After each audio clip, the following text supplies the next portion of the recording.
Hey there, guys. So I want to thank you, as always, for taking the time to check out today's live stream. So, what I'm going to be going over today is a topic that I have been looking forward to talking about, and it's a topic that I do want to really break down and really sort of give you guys a little bit more insight on what you can focus on as it relates to supplements, what supplements are worth investing into, and what's not so much worth investing into. So, before I do get started, of course, I don't have my website here on screen. Normally I do, but my website is bponlinefitness.com. You can check out a ton of information on there as it relates to online coaching, a free fitness blog, as well as signing up for my email newsletter. If you do want the link to that website, feel free to let me know and I can send that over to you. But with all that being said, let's go ahead and get started with talking about today's topic, which is on supplements. So, there's going to be a wide variety of things that I'm going to discuss in relation to supplements. And the first point I want to come across here with this particular topic is on, of course, defining what a supplement is and really understanding, and knowing the difference of what to focus on. So, the supplement industry is filled with big promises, but not every product delivers real results. Many supplements are scientifically proven, while others are overhyped and ineffective. Knowing the differences can save you time, money, and frustration on your fitness journey. So, what we're going to do is go over today. We'll break down what works and why, what to skip, and how to choose smarter and supplements wisely overall. So that's what we're going to be going over today in this particular topic. So there's many different supplements, and what I want to start with first is supplements that back up their promises. Now, keep in mind that before I do go further into this topic of supplements, that supplements are not necessary for everybody. The reason being is that a lot of times, if you have a good diet, if you have a diet where you're consuming, whole foods and you're consuming a lot of, good quality nutrients, then you don't necessarily have to rely on supplements too much. And when it comes to supplements are there to help to fill in any of those spots in your diet where you need, sort of that extra boost. Like if you're lacking in protein, if you're lacking in, specific vitamins, that's what supplements are there for. So just keep that in mind that not all of supplements are going to be necessary for everybody. Even if we are talking about good supplements, of course, you don't necessarily have to have these. And of course, what they're used for is to supplement the diet. So I did want to mention that in advance. So the first point here, of course, as far as supplements that back up their promises, first point we have is protein powder. There's different types of protein powder that you can consume. This could be whey, casein, as well as plant-based protein. This helps to support muscle recovery and growth and provides essential amino acids like leucine. It is also best used for post-workout or between meals. Creatine monohydrate helps to increase strength, power, and muscle endurance, enhances workout performance over time, and is simple, safe, and highly studied.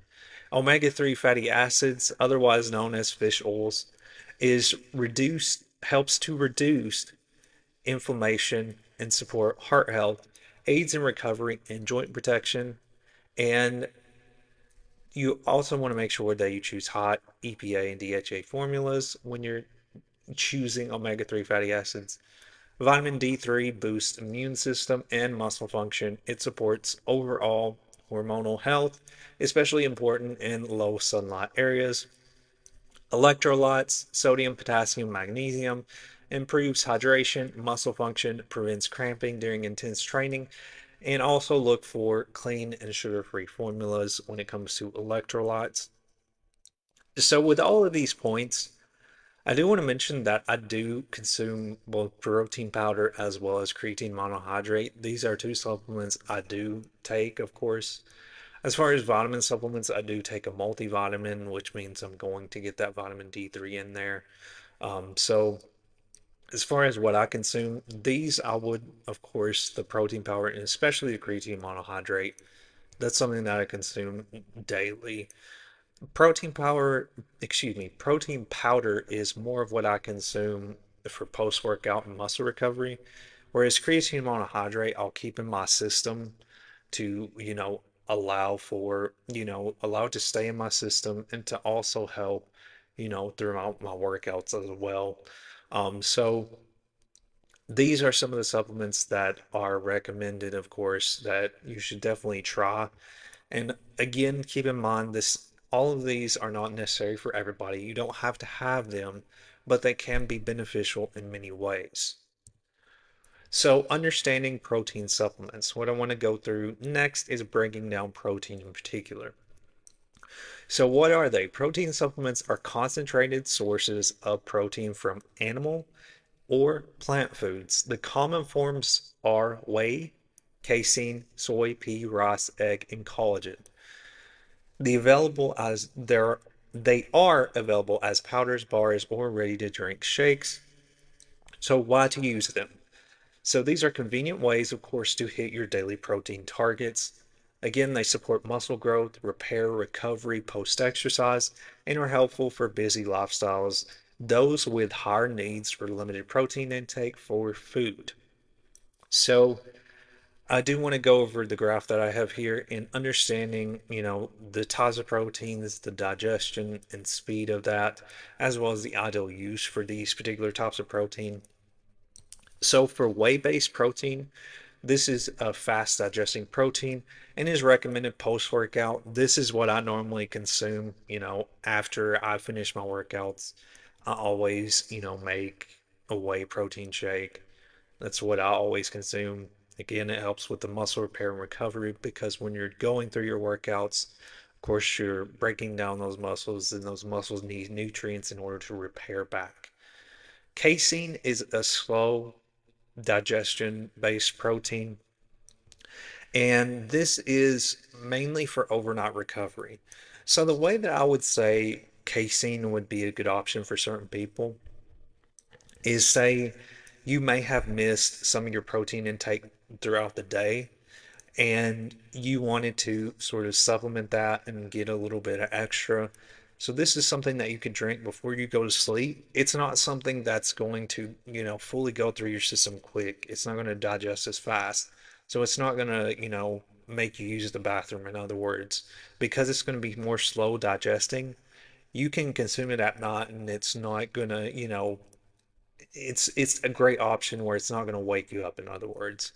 So this is just a way, like if you just completely missed out on, that protein intake throughout the day, this is a great supplement to include, or a type of protein to include, to help to really fill in the gaps there. Plant-based protein, of course, it varies in digestion speed. I have taken plant-based protein, and really the only difference with this is mainly for somebody who has a vegan or is a vegetarian based diet. That's mainly what plant-based protein is. It tastes very much the same as whey protein. It's just the source that it comes from. I have had it before, of course, and it's it's just like any other protein. It's just dependent on the type of diet you have, whether you want to consume it or not. But keep in mind the digestion speed kind of varies depending on the type of protein you get. Collagen, of course, is slow digestion speed, and this is joint and skin support, not ideal for muscle building. You've likely heard of collagen before. It's more, again, it's not a muscle recovery type thing. It's helping with joints as well as skin. So keep that in mind, but it can be still sort of labeled under the same as when we're talking about protein. So understanding creatine monohydrate. So creatine monohydrate is a naturally occurring compound found in muscle cells. A lot of people are not fully aware of this when it comes to creatine, and they associate creatine as being just some random supplement, I guess, or just something that is specifically, focused on, muscle gain, but it's actually something that is a naturally occurring compound in the muscle cells. So this is something that's natural in our body. It helps to regenerate ATP, which is the body's main energy source for muscle contractions. ATP is known as adenosine triphosphate. So if you do see that term, that's what that means. It's basically the energy source for the muscle. So it is stored in muscles as a phosphocreatine, and why it works. So again, this is a supplement that you can take as well. Even though we do naturally produce it through muscle cells, it can be helpful to consume it because with creatine monohydrate, there are many benefits. So why it works, it enhances strength, power, and high intensity performance. It helps to support muscle growth by increasing work capacity in cell hydration. It is backed by decades of scientific research. One of the most researched supplements out there is creatine monohydrate. So you're going to get a lot of information out there on this supplement. It has been researched and it's a very safe supplement to take. There are some misconceptions when it comes to creatine monohydrate, but just keep in mind that there's a ton of research out there on this specific supplement. And again, it's a natural, compound in the muscles. However, this is a supplement that you can consume, and also it helps with muscle growth, repair, building more strength, and helping with your overall workouts. So how do you use this? So the dose is usually 3 to 5 grams daily for creatine monohydrate. You can load with 20 grams a day, split into 4 doses for 5 to 7 days to saturate muscles faster, and it's best taken daily with or without food. Again, like I mentioned, I always take creatine each day. It's not like something like it's like with my protein. Normally, I don't really consume protein on my rest days. Sometimes I do if I feel like I need to, if I'm missing, some of my intake, then I will. Um, but normally I don't. And for creatine, though, I always keep it in my system each and every day because, again, like with rest days, your muscles are repairing the most on those particular days. And I think it's more beneficial to have it to continue to keep it in your system so that your muscles are getting that compound more. So just be aware of that whenever, you know, if you do decide to, include this as far as a supplement. It is something that's really recommended if you sort of keep it in your system. And you'll notice the difference. Like it wasn't too long ago that I started taking creatine, and I had started researching about it, of course, and I learned about it too as I got my certification to be a personal trainer. But again, there's a lot of evidence-based research out there on this supplement, and I would recommend it. I take it every day, as I've mentioned. Um, the best options, one thing I do want to mention too, related to creatine, is the best options to choose are the creatine monohydrate. There's other options like creatine HCI that you'll see, but the creatine monohydrate is going to be the best option for that because a lot of times with the HCI, it's going to have other different ingredients around it. So it's not as effective as just the normal creatine monohydrate. It's not to say that it's not effective, but you have you know, a more solid amount of creatine when you're consuming creatine monohydrate versus the HCI. So common overhyped supplements. Now, one thing I do want to mention here is keep in mind that when it comes to supplements, it's supplements are can be very difficult in many ways because a lot of times with supplements is there's so many different brands, there's so many different types of supplements out there that are just kind of thrown around. And I'm going to talk about a little bit about sort of the regulation of supplements. That's one thing that I do want to go over as well, and how you can sort of understand what's more regulated, I guess, in other words. But keep in mind that supplements are there's a wide range of supplements out there, and it can be hard to find out what's a good supplement to take and then what's not. So, common overhyped supplements. So, what makes a supplement overhyped? Of course, it lacks scientific backing, relies on marketing buzzwords, uses underdosed formulas, and hidden in proprietary blends, and is also promoted by influencers and not experts. So, again, when it comes to supplements, really take time to research and find what works. Find what is going to fit in your diet, of course, and what's going to fit in, your specific lifestyle, as well as finding, supplements that are safe for you to consume. Um, so these are the two that I have here. And then, again, there's a bunch of others that I could probably discuss here, but these are some of the most common ones that I wanted to mention. So we've got testosterone boosters and fat burners. So testosterone boosters, these are not, when it comes to testosterone, one thing I do want to mention is that when you exercise and when you have a normal diet, for men, you're going to boost testosterone naturally. Different workouts that you do is going to boost testosterone. So you don't necessarily need a supplement to do this. So natural testosterone boosters rarely show significant results in healthy men. So the common ingredients are tropulus, diaspartic acid, and fenugreek.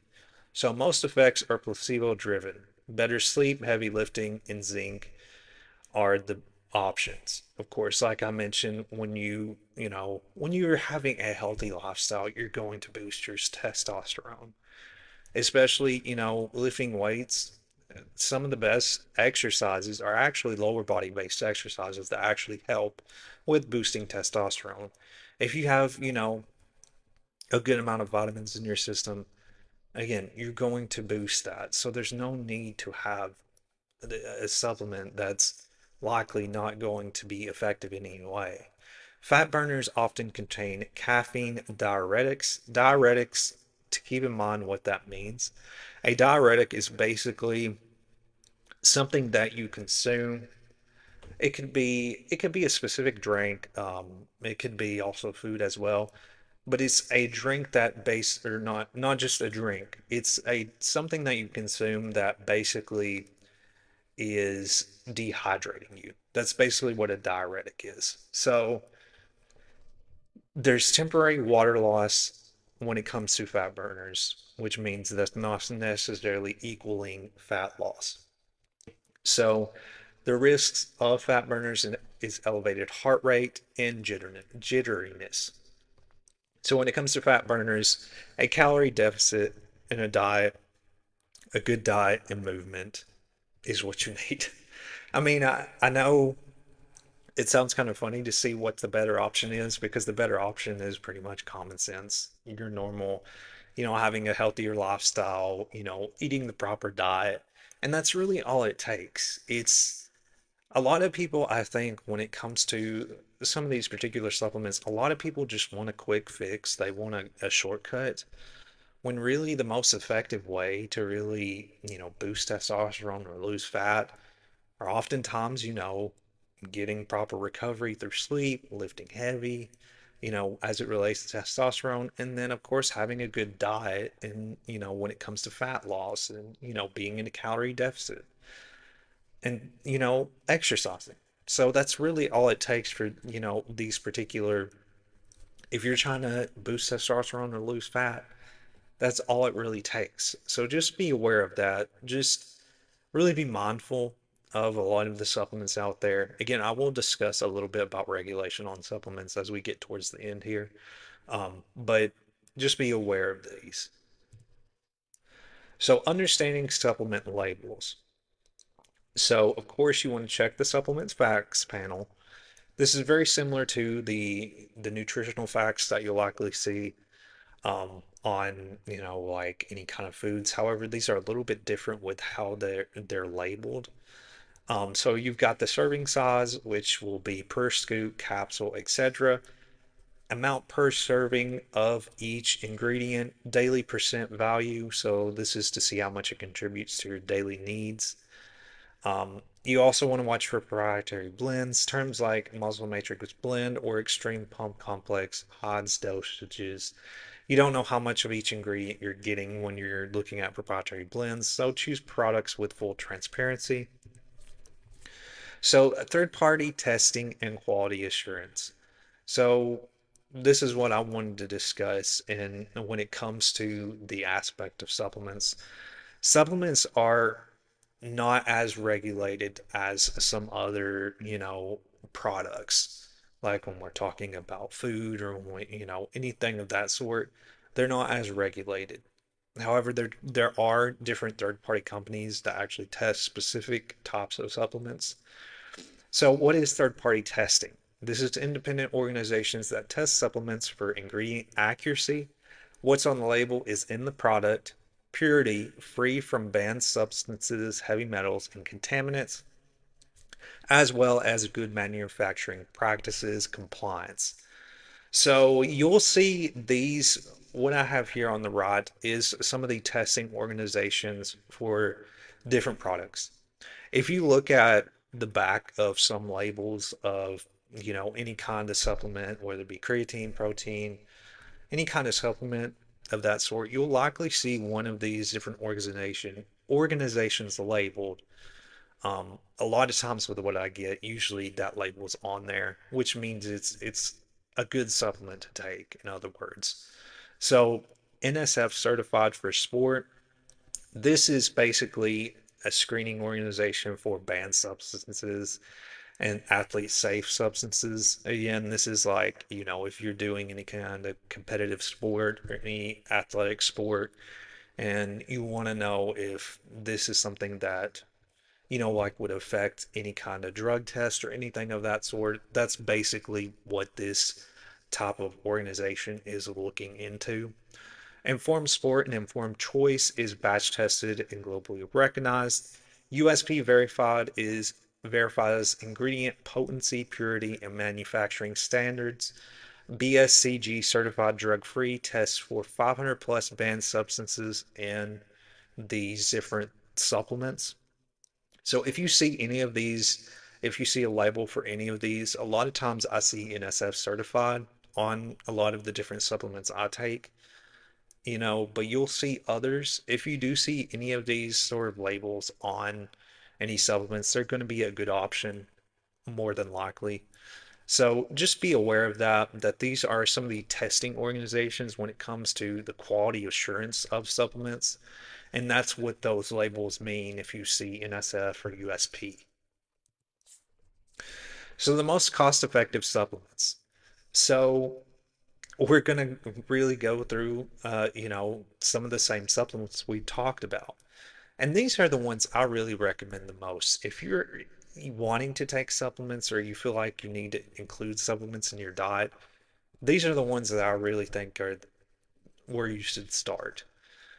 So, of course, whey protein is the first one. It is really the cost effective one. I've found whey protein for roughly a lot of times there was a brand that I would order, and usually it'd be like $12 for usually 30 servings of protein. I'm not sure if that price has increased, but a lot of times for whey protein, you can find good options that are cheap and it's not expensive.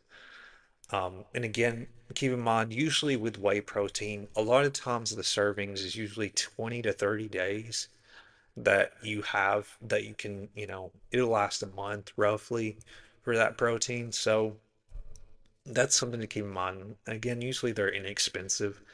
So why it's worth it? Again, it's complete, fast digesting protein, ideal for muscle recovery. It is used for hitting daily protein targets, especially post-workout. It's cost effective. Tip here is to buy in bulk, 5 tubs with minimal additives. Again, it can be inexpensive. Sometimes whey protein can get expensive depending on what you get. But usually for the basics, you can get it for between, I would say, roughly $12 to $20, depending. Usually kind of in that range is how much it's going to cost. Creatine monohydrate is another one that can be very inexpensive. Um, Before I do go through this, the creatine that I've gotten, I think I've gotten it on sale and it's been like $12.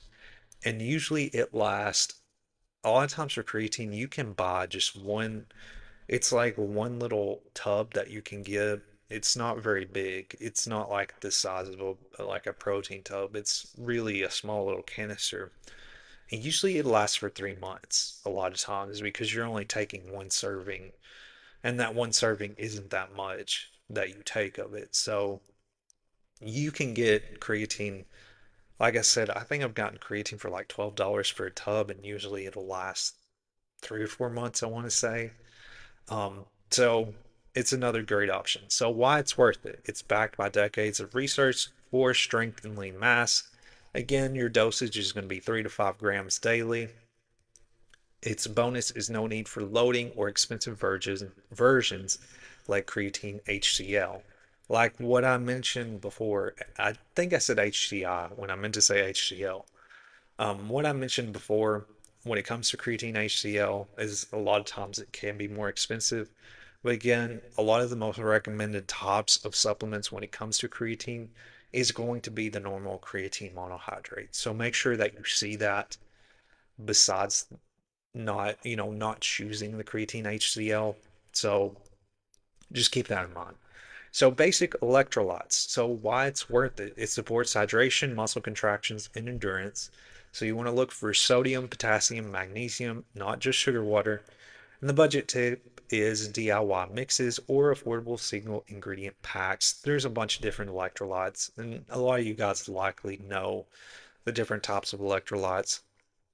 One thing I do want to mention with electrolytes is that the best time to consume those is if you're doing a workout that's longer than, say, if you're doing a workout that's longer than an hour, it's good to get electrolytes in your system rather than just drinking, water itself.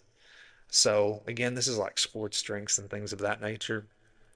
So when you consume those, the best time to consume those is if you're doing a exercise that's going to be longer than those 30 minutes. So just be aware, or excuse me, longer than an hour is when you would want to consume those. Whereas if you're doing a workout less than an hour, or roughly 30 minutes or so, water can suffice for that. But that's when you want to have electrolytes in your system when it comes to during workouts. So be aware of that as well. But these are all inexpensive options, great options to really include, especially when we're talking about whey protein and creatine monohydrate. Alrighty, guys. So that is all I have for you today. I really appreciate your time in checking this live stream out. Again, I hope you found it helpful and valuable. If you have any questions about anything I've discussed related to supplements or any other live streams that I've done in the past, feel free to let me know. My website here is bponlinefitness.com. Again, guys, I do have information as it relates to online fitness coaching. You can also check out a ton of free resources I have on my website that you can check out for free. I have a blog that I update every week. I also send out an email newsletter every Monday. And I do, when you sign up for the email newsletter, of course, to the email list, I do send out any promotions that I have anytime I have a discount on coaching, or also, updates on any videos or live streams that I post so that you're able to, check those out as they come up. And I will also send updates on blog posts and things of that nature. But it's definitely worth checking out. Again, it's free to access any of that. But I always keep it updated as often as possible as far as it relates to my workout, or excuse me, my workout, my website. So what I do want to mention is that I do update my homepage of my website where you can see the latest live stream. That gets updated. Another thing too, I do want to mention is that every time I do these live streams, I do upload them and archive them to YouTube so you can watch them there as well. So definitely check out some of the other ones that I've done. But again, guys, if you have any questions, feel free to leave a comment and let me know. But I really want to thank you for taking the time to check this stream out. Again, I hope that you found it helpful and valuable. And if you have any questions, again, feel free to let me know. But I will have another live stream next Wednesday at 12 p.m. Central Standard Time. So I will see you guys next time. So thank you guys once.